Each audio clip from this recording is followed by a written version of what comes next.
적이 있어야 승리한다고 그랬죠? 싸움이 있어야 승리한다고 그랬죠? 적도 있고 싸움도 있지만 능력이 없으면 이길 수 있습니까? 예, 권능이 있어야만 승리하는 거죠. 권능이 없으면 승리할 수 없습니다. 그런데 제가 왜 이 말씀을 드리냐면 예수님께서는 권능이 있으신 분이라는 거죠. 십자가를 통해 그것을 분명히 드러내셨다는 거죠. 자, 예수님께서 등장하시자 긴장한 사탄은 어떻게 하면 이제 예수님을 꺾을까 이 고민을 했던 거죠. 그 사탄은요, 사람에 대한 연구를 많이 했습니다. 사람을 어떤 걸로 유혹하면 넘어질지 잘 압니다. 그런데 하나님이시긴 하지만 육체가 되셨으니까 육체인 그 사람에게 육체인 약한 점을 가지고 있을 때 접근하면 예수님이라도 쓰러뜨릴 수 있다고 생각한 거죠. 그래서 이제 광야에다 링을 또 차린 거예요. 그래서 거기서 먹지도 못하고 또 이렇게 그 굶주려 있었던 그리고 혼자 있으셨던 예수님께 찾아온 거예요. 찾아와서 네가 만일 하나님의 아들이라면 이 돌을 빵으로 만들어 버려라. 해봐라. 뭘 자극하는 겁니까? 욕구를 자극하는 거죠. 네가 만약 하나님의 아들이라면 여기서 뛰어내려 봐라. 그러면 하나님께서 너를 받쳐주실 걸? 뭘 자극하는 겁니까? 하나님으로부터 분리되어서 독단적으로 하나님의 뜻과 상관없이 네가 행동해도 하나님이 지켜줄 거라는 하나님으로부터 분리를 촉구하는 거죠. 이게 에덴에서 이브를 향하여 써먹었던 방법하고 같은 겁니다. 그리고 뭘 합니까? 나에게 한번 절해봐라. 그럼 굳이 십자가에 갈 필요가 없이 세상의 모든 것들을 너에게 줄 수 있다. 자, 그렇게 계속해서 펀치를 날렸는데 예수님은 그 펀치를 한 대도 맞지 않으셨어요. 그리고 오히려 하나님 말씀의 펀치로 달려드는 마귀를 보기 좋게 3번 강력하게 때려치셨죠. 마귀가 위축된 거예요. 이거 안 되겠네. 그 다음부터 상황이 틀려졌어요. 예수님이 활동할 때마다 모든 마귀의 상황이 어지러워지게 된 거예요. 한번 찾아보세요. 누가복음 4장입니다. 누가복음. 예수님은 아예 선전포고를 하셨어요. 내가 왜 온지 아느냐? 여자일수로서 진짜 마귀를 때려잡으러 온 거라는 거죠. 마귀에게 포로로 사로잡힌 자들을 풀어주려고 왔다는 거죠. 누가복음 4장 보세요. 4장 18절 19절 예수님의 각오를 우리가 한번 읽어보죠. 이게 그 설교하러 다니시기 전에 이게 처음 회당에서 말씀을 읽으면서 예수님이 하셨던 말씀이에요. 읽겠습니다. 시작. 주의 영께서 내게 임하셨으니 이는 그분께서 내게 기름을 부으사 가난한 자들에게 복음을 선포하게 하셨기 때문이라. 그분께서 나를 보내신 것은 마음이 상한 자들을 고치시며 포로된 자들에게 구출을, 눈먼 자들에게 다시 보게 함을 선포하고 상처 입은 자들을 자유롭게 하며 주의 받아주시는 해를 선포하게 하려 하심이라 하였더라. 자, 여기서요. 포로된 자들에게 구출을 찾으셨습니까? 네, 표현해 보세요. 예수님께서 이 땅에 오셔서 하실 일이 그거예요. 마귀에게 사로잡히고 마귀의 노예로 살고 마귀의 수하에서 꼬북 역할을 하던 그런 사람들을 풀어주기 위해서 오셨다는 거죠. 그 다음부터 어떻게 하셨어요? 진짜 예수님이 그렇게 활동하셨어요. 마태복음 8장에 가보세요. 16절 다 같이 읽겠습니다. 시작. 저녁이 되매 그들이 마귀 들린 많은 자들을 그분께 데려오거늘 그분께서 자신의 말씀으로 그 영들을 내쫓으시고 병든 모든 자들을 고쳐주시고. 여러분, 마귀에 들린 자들을 예수님께 데려왔는데 예수님이 어떻게 하셨어요? 그들을 다 고치시고 마귀들을 내쫓으시고 그 사람들을 온전케 하시고 그 사람들에게 자유를 주시고 그 사람들을 풀어주셨다는 거죠. 자, 계속적으로 이런 일이 나왔습니다. 마태복음 8장 29절 보세요. 심지어 어떤 마귀들은 예수님이 딱 앞에 서자 두려워서 말이죠. 우리를 어떻게 하려고 오셨습니까? 이렇게까지 29절 다 같이 읽겠습니다. 시작. 보라, 그들이 소리를 지르며 이르되 하나님의 아들 예수님이여 우리가 당신과 무슨 상관이 있나이까? 때가 되기 전에 우리를 괴롭히려고 여기에 오셨나이까? 마귀들이 그 무덤 옆에서 새 고랑을 채워도 끊고 물속에도 들어가고 불 속에도 뛰어들던 어떤 사람이 있었지 않습니까? 이 사람을 그 군대라고 하는 마귀가 하나도 아니고 여러 마귀가 이렇게 장악하고 있었는데 예수님께서 그 옆을 딱 지나가시면서 그 사람을 보자 그 안에 있던 마귀들이 기겁을 하면서 긴장을 하면서 우리를 멸하라고 오셨나이까? 여러분, 그래서 우리를 내쫓으시려거든요. 저 돼지떼에 들어가게 해주세요. 그렇게 한 거 아시죠? 2,000마리의 돼지떼가 몰사한 사건이 있었지 않습니까? 또 마태복음 9장에 펴보세요. 마태복음 9장에 32절 보세요. 32절 다 같이 읽겠습니다. 32절, 33절까지 시작. 그들이 나갈 때 보라, 그들이 마귀 들려 말 못하는 자를 그분께 데려오매 그 마귀가 내쫓기고 말 못하는 자가 말을 하거늘 무리들이 놀라며 이르되 이스라엘에서 결코 그 일을 이런 식으로 본 적이 없다 하나. 정말 놀랄 일이 생긴 거죠. 예수님이 가는 곳마다 마귀들이 어떻게 했어요? 다 내쫓기는 거죠. 자, 근데 이거 여기서 더 충격적인 일이 벌어졌어요. 예수님 혼자 해도 어려운데 예수님께서 갑자기 어느 날 자기 제자들을 소집하시더니 이젠 너희들이 가서 마귀들을 내쫓아라. 내가 너희들에게 권능을 준다. 마귀들을 제압하라. 한번 성경을 찾아보세요. 또 어떻게 되는가? 마태복음 10장 거기 가보세요. 8절입니다. 여기 예수님께서 가라고 하면서 7절에 너희는 가면서 선포하여 이르되 하늘의 왕국이 가까이 왔느니라 하라. 시작. 병든 자들을 고쳐주고 나병 환자들을 정결하게 하며 죽은 자들을 살리고 마귀들을 내쫓되 너희가 거저받았으니 거저주라. 제자들 보고 뭐라고요? 마귀들을 내쫓으라는 거죠. 그러니까 예수님도 힘든 상황인데 자꾸만 예수님의 제자가 늘어나서 이 제자들이 흩어지면서 마귀들을 내쫓는 일을 한다면 마귀들은 어떨까요? 옛날에는 사람이라고 우습게 여겨서 내가 내 마음대로 할 수 있었다고 마귀들이 생각했는데 예수님 백을 믿고서 예수님의 권능을 힘입고서 돌아다니면서 마귀들을 다 제압하고 내쫓으니까 이제 마귀들이 골치 아프게 된 거예요. 여기 신경 쓰게 된 거예요. 조폭이 아무리 힘 있는 것 같아도 공권력을 강하게 써서 밀어붙이면 조폭들도 숨어서 어떻게 할까 고민하잖아요. 그죠? 이게 바로 지금 마귀들이 고민하게 된 거예요. 힘들어지게 된 거죠. 그런데요, 누가복음에 읽어보니까 10장에 무슨 얘기가 써있냐면 제자들이 돌아왔거든요. 17절에 아주 기뻐하면서 주의 이름으로 말미암아 마귀들도 굴복하나이다 이 얘기를 한 거예요. 그러니까 예수님 뭐라 그랬어요? 그걸로 기뻐하지 말고 그건 별거 아니다. 너희 이름이 하늘에 기록된 것으로 기뻐하라. 그렇게 말씀하셨잖아요. 그게 무슨 일이 벌어지고 있는 겁니까? 지금 예수님이 나가서 또 마귀를 쫓지만 예수님의 제자들도 나가서 마귀들을 자꾸 제압하고 다니는 거죠. 그러면 마귀들이 흔들려고 했던 세상인데 어떻게 해요? 그런데 예수님이 만약에 죽지 않으시면 죄도 없는 분인데 얼마나 사실까요? 수명은? 얼마나 살까요? 예수님은요? 영원히 사는 거예요. 그럼 영원히 이 땅에 사시면서 제자들을 자꾸 증대시켜가면서 말이죠. 마귀들을 계속 코너로 몬다면 마귀들 설 자리가 있어요? 없어요? 머리가 막 복잡해지기 시작하는 거죠. 아마 그랬을 겁니다. 그럼 무슨 논의를 하게 됐을까? 어떻게 하면 그러면 이거 할 수 없다. 죽이자. 제거하자. 그래서 마귀들이 한 게 뭐냐면 유대 종교 지도자들을 선동해서 예수님을 죽일 음모를 꾸미게 한 거예요. 그럼 왜 이렇게 죽이려고 하느냐? 죽이는 건 둘 중에 하나예요.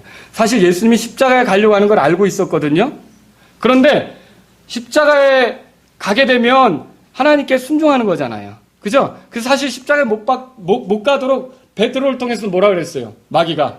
가지 말라고 그랬잖아요. 십자가에 가는 걸 원치 않았다는 거죠. 그런데 십자가로 가게 되면 둘 중에 하나일 거다. 그가 죽으면 세상에서 사라지는 거고. 그죠?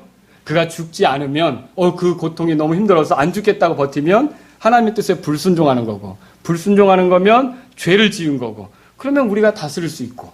죄를 지으니까. 여러분 무슨 뜻인지 알겠죠?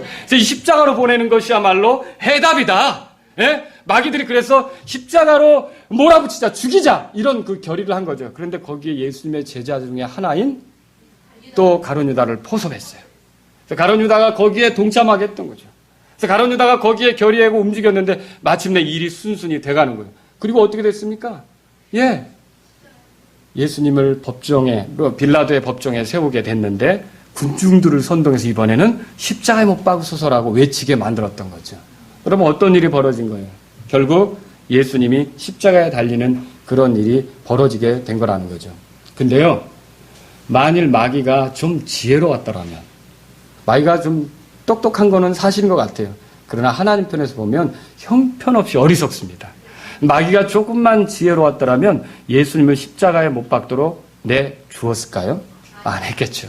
불편한 거예요. 예수님이 제자들을 확대시켜가면서 자꾸만 자기를 죄어오는 것이, 자기의 영역이 이루어지는 것이, 자기가 사로잡았던 자들이 빠져나가는 것이 괴로웠던 거죠. 그래서 십자가로 모른 거죠. 고린도전서 2장 보세요. 6절에 그러나 우리가 완전한 자들 가운데서 지혜를 말하거니와 그것이 이 세상의 지혜가 아니요 또 아무 쓸모없게 될 이 세상 통치자들의 지혜도 아니라 다만 우리는 신비 속에 있는 하나님의 지혜 곧 감추어진 지혜를 말하노니 이 지혜는 하나님께서 우리의 영광을 위하여 세상이 생기기 전에 정하신 것이라. 하나님의 지혜가 있죠? 예, 그런데 8절 다 같이 읽겠습니다. 이 지혜는 이 세상 통치자들 중에서 아무도 알지 못하였으니 만일 그들이 그것을 알았더라면 영광의 주를 십자가에 못 박지 아니하였으리라. 그러니까 마귀가 이 하나님의 지혜를 알고 정말 그랬더라면, 이 지혜에 대해서 이해했더라면 예수님을 십자가에 못 박도록 내주었겠습니까? 안 했겠죠. 근데 마귀가 최대 실수가 이거예요. 마귀의 그 역사 가운데, 마귀가 존재한 이후로 이 살아온 가운데 최대의 실수가 뭐냐면 예수님을 십자가에 못 박은 거였어요. 마귀는요, 십자가의 링에 예수님을 올려 세우면서 자기가 보기 좋게 이기는 줄로 알았어요. 창조주를 조롱하고 창조주를 비난하고 창조주를 모욕 주면서 자기가 이기는 줄로 알았어요. 그리고 예수님이 죽어가는 그 순간에 자기들이 이제 모든 걸 이긴 걸로 생각하고 이 세상을 자기들이 지배할 줄로 그렇게 알았다는 거죠. 그런데 오늘 본문 보세요. 골로새 2장 15절. 다 같이 읽겠습니다. 15절 시작. 정사들과 권능들을 벗기사 십자가 안에서 그들을 이기시고 공공연히 그들을 구경거리로 삼으셨느니라. 이 십자가 안에서 승리하셨단 말이에요.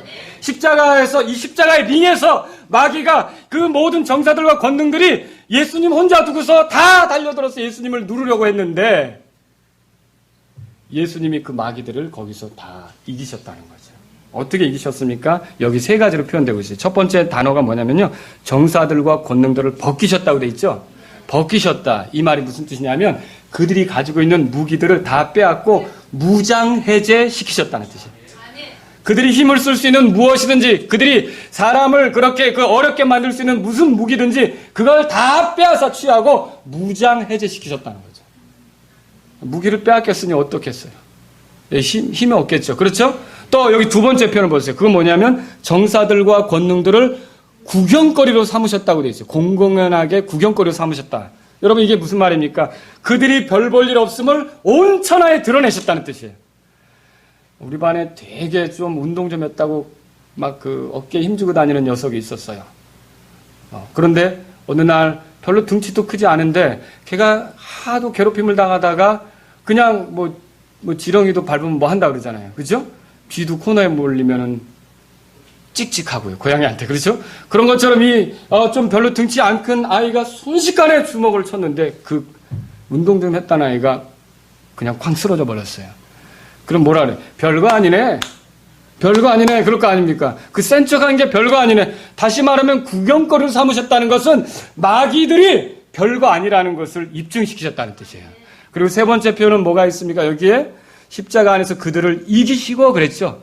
이기시고 정복하시고 이기셨다는 표현은 무슨 뜻이냐면요, 그들을 포로로 삼아 이렇게 끌고 가시고 벗겨진 모든 그 무장 해제가 된 상태에서 구경거리가 되도록, 그리고 포로로, 그러니까 승리한 그 장군이 포로로 잡힌 자들을 끌고 가듯이, 그게 이긴 표시 아닙니까? 이렇게 그들을 끌고 가는, 그들을 이제 짓누르는 그런 것들을 여기서 보여주고 있다는 거죠. 특별히 이런 표현을 쓰면서 앞에 이것을 달고 있어요. 13절 보세요. 13절. 또 너희 죄들과 너희 육체의 무할례 가운데서 죽었던 너희를 하나님께서 그분과 함께 살리시고 너희 모든 범법을 용서하셨으며 그랬어요. 마귀는 사람들에게 죄를 짓게 하고 참소하는 자죠. 고소하는 자죠. 지옥으로 끌고 들어가는 자잖아요. 그런데 십자가에 있었던 것 중에 제일 놀라운 게 뭐냐면 예수님이 흘리신 피입니다. 이 피는 그 피를 흘려주신 예수님을 구주로 믿는 사람에게 어떤 죄를 졌든지 무슨 죄가 있든지 그 죄들을 다 용서받게 한다는 거죠. 하나님께 용서받게 한다는 거죠. 그래서 범법을 용서받게 한다는 거죠. 그러니까 마귀가 어떤 사람이 죄를 지었다고 막 흔들고 있는데, 너는 나를 따라야 된다고 하는데, 네가 내 죄가 이미 다 예수님 피로 용서됐는데 감히 어디서 나에게 영향력을 행사하려고 그래? 라고 저항할 수 있게 된 게 바로 이 십자가를 통해서라는 거죠. 그럼 놀라운 일 아닙니까? 마귀가 그렇게 강력하게 생각했던 그 사람들에게 죄를 짓게 하는 그런 그 방식이 소용없게 된 거죠. 죄의 결말로 사람을 죽음으로 끌고 가려고 했던 게 소용없게 된 거죠. 예수님의 십자가의 피가 혈력 있게 드러나는 곳이 그 장소라는 거죠. 갈보리라는 거죠. 거기서 예수님께서 확실히 이기셨어요. 그리고 또 뭐라고 합니까? 14절 보세요. 우리를 대적하고 우리를 반대하던 규례들을 손으로 기록한 것을 지우사 그것을 길에서 치우사 그분의 십자가에 못 박으셨습니다. 자, 하나님의 율법은 거룩합니다. 율법은 선합니다. 율법은 죄가 무엇인지를 알게 합니다. 그리고 율법대로 이렇게 사는 것이 어떤 면에서 하나님의 성품을 드러내면서 바르게 사는 거죠. 그런데 율법을 제대로 지킬 수 있는 사람은 없잖아요. 근데 마귀는 어떻게 했냐면 이 율법을 가져다가 사람이 자기 의를 세우는 도구로 쓰도록 그렇게 제시한 거였어요. 그렇죠? 그리고 율법대로 하는데 안 되면 어떻게 할까요? 그때는 이제 정죄하면서 비난하면서 심판받아 마땅하다고 고소하는 거죠. 그게 바로 여기 말하는 그 증서들에 해당하는 거예요. 그런데 예수님께서 이걸 어떻게 했냐면 십자가에 탁 못을 박았다는 거예요. 무슨 말이냐면요. 예수님이 돌아가실 때 그렇게 정죄할 수 있는 모든 것도 같이 십자가에 못 박아서 죽여버리셨다는 거예요. 우리를 정죄할 수 있는 모든 것들을 다 죽여버리셔서 예수님이 죽을 때 같이 그것도 끝나게 하셨다는 거죠. 이렇게 했으니 마귀가 너 죄졌잖아. 너 내 말을 들었잖아. 너 내 유혹에 넘어갔잖아. 너 지옥에 떨어져야지 해도 그게 효력이 없게 된 거예요. 그 고소장 자체가 십자가에 딱 다 죽어버렸어요. 못 박혀서 끝난 거죠. 그러니까 마귀가 힘을 쓸 수 있겠어요? 마귀는 잘못했죠. 크게 잘못 건드린 거죠. 예수님을 십자가에 못 박게 한 게 크게 잘못이란 말이죠. 마귀는 이불을 꺾을 때처럼 예수님을 그렇게 꺾을 수 있을 줄로 알았어요. 그래서 어떻게든지 이 십자가로 고통스럽게 몰아가면 또 죽으면 좋지 우리 세상에 오니까. 그런데 죽지 않더라도 하나님의 뜻에 불순종하니까 내 앞으로 들어오겠지. 내 밑으로 들어오겠지. 그런데 웬걸요? 성경은 예수님께서 죽기까지 순종하셨다고 써 있어요. 그러면 이분은 넘어졌지만 이브의 씨로 여자의 씨로 온 예수님은 넘어졌습니까? 안 넘어졌죠. 죽기까지 순종하심으로 마귀가 가지고 있는 무기인 죄의 철퇴를 맞지 않게 하신 거죠. 죄의 지배하에 끝까지 들어가지 않게 하신 거죠. 마귀는 여기서 당할 수밖에 없어요. 여러분 십자가는 패배고 부활은 승리라고 생각하시면 안 됩니다. 십자가가 승리입니다. 십자가가 승리를 획득한 거고요. 부활은 그것을 확증하는 거예요. 여러분 십자가를 통해서 예수님께서 승리하신 거예요. 우리를 완전히 자유롭게 해주실 수 있는 길이 열린 거죠. 자, 마귀가 이렇게 예수님을 여러 차례 공격하고 불순종하게 만들려고 했는데 번번이 공격할 때마다 어땠을까요? 예수님 안 맞으셨잖아요. 여러분 탁구 치는 분들 알 거예요. 저쪽에서 공 오는데 내가 잘 받겠다고 했는데 이게 돌아서 오는 바람에 라켓 밖으로 나갔어요. 그럴 때 옆에 있는 분이 휙 하고 바람을 느낄 정도예요. 그런데 이게 헛스윙을 하면 몸에 충격이 갈 수도 있다고요. 근데 이 권투 선수가 계속 힘을 줘서 치는데 한 대도 안 맞는 거예요. 그럼 나중에 그 권투 선수가 어떻게 할까요? 이렇게 되겠죠. 그런 상태의 마귀가 십자가에서 그런 상태라고요. 그런데 예수님께서 거기서 십자가에서 어떻게 하시냐? 십자가의 레프트으로 마귀를 치고 부활의 라이트로 마귀를 쳐서 완전히 굴복시킨 거예요. 그래서 마귀가 거기서 꼬꾸라져 버린 거죠. 마귀는 완전히 힘을 쓸 수 없게 된 거예요. 이후로 어떤 일이 벌어졌습니까? 참 하나님께서는요 자신을 숨기시는 분이 맞아요. 이사야서 45장 펴보세요. 15절입니다. 15절. 오 구원자 이스라엘의 하나님이여 진실로 주는 자신을 숨기는 하나님이시니이다. 하나님을 뭐라고 표현했어요? 자신을 숨기는 분이라고 표현했죠. 십자가는 패배처럼 보이지만 하나님의 승리가 숨어 있습니다. 십자가는 수치처럼 보이지만 하나님의 영광이 숨어 있습니다. 십자가는 절망처럼 보이지만 하나님의 소망이 숨어 있습니다. 이 십자가에서 철저히 자기를 숨긴 것 같은데 결국은 승리를 드러내신 분이 우리 주 예수님이십니다. 십자가에서 있었던 일이 이제 어떻게 됩니까? 이게 놀라운 거예요. 교회를 통해 지난 2000년 동안 십자가 사건이 전해지고 있어요. 예수님이 피 흘려서 우리의 죄값을 지불했다는 말씀이 지불되고 있어요. 우리를 죄에서 건지실 때 모든 죄에서 건지셔서 심판받을 죄가 우리 안에 남아있지 않게 했다는 것을 전하게 됐어요. 그래서 사람들이 흩어져서 이 십자가를 전할 때마다 놀라운 일이 벌어지는데 마귀에게 사로잡혀 있던 죄인들이 회개하기 시작하는 거예요. 마귀를 쫓던 사람들이 하나님을 쫓아 돌아서게 되는 거예요. 마귀의 그 말을 솔깃해서 따라가던 사람들이 그걸 내동댕이 치고 하나님 말씀을 붙잡고 나오는 거죠. 마귀의 억압 속에 눌려있던 사람들이 하나님의 자녀로서 돌아 나오는 거죠. 그러니까 이 십자가 사건을 통해 마귀는 어떻게 되는 겁니까? 계속 술술 자기의 영역하에 있던 사람들이 빠져나가는 걸 보면서 이것만 없었더라면 지금 그렇게 할 거라는 거죠. 여러분 십자가는 예수님의 승리가 드러난 자리입니다. 예수님의 승리가 드러난 자예요. 그리고 마귀의 최후 운명을 아십니까? 어떻게 될지? 이제 게임은 끝났어요. 그리고서 우리에게 싸워보라고 하잖아요. 여러분, 우리에게 이제 적이 있어요. 이 적은 마귀들이죠. 그죠? 마귀들은 패잔병 같아요. 근데 숨어 있다가 교묘하게 나타나. 꼭 모기 같아요. 불 끄면 나타나고 불 켜면 사라지는. 그래서 어둠 속에 있다가 좀 환경만 되면 나타나고, 우리가 막 영적으로 이렇게 힘있게 되면 그냥 또 그런 마귀들과 우리가 싸우고 있다고요. 그런데 여러분, 십자가에서 이미 이기신 예수님이 내 안에 계세요.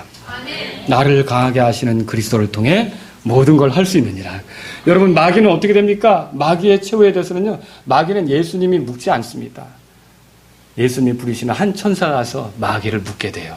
사탄을 묶게 된다는 거죠. 계시록 20장 보세요. 계시록 20장. 여러분이 성경을 읽을 때 막 마음이 뜨거워지고 즐거워지는 부분이 어딘지 모르겠어요. 저는 계시록 20장을 읽을 때 이게 성경을 읽게 하다가 쭉 계시록 20장 정도 오면 그렇게 마음이 즐거워요. 왜냐? 1절에 보세요. 또 내가 보니 한 천사가 바닥 없는 구덩이의 열쇠와 큰 사슬을 손에 들고 하늘로부터 내려와 마귀요 사탄인 그 용 곧 저 옛뱀을 붙잡으니 그가 그를 붙잡아 1000년 동안 결박하여 바닥 없는 구덩이에 던져 넣어 가두고 그 위에 봉인을 하여 아무도 못 꺼내게 1000년이 찰 때까지는 그가 더 이상 민족들을 속이지 못하게 하니라. 여러분, 무엇이 기록되어 있습니까? 우리를 그렇게 괴롭혔던 마귀가, 이불을 쓰러뜨리고 그 이후로 우리를 죄의 노예로 삼았던 마귀가 천사에서 결박당해 던져지게 된 게 나오지 않습니까? 봉인을 하니까 아무도 못 꺼내는 거죠. 하나님의 천사가 봉인해서. 그리고 약 1000년 뒤에 잠깐 풀려나겠죠.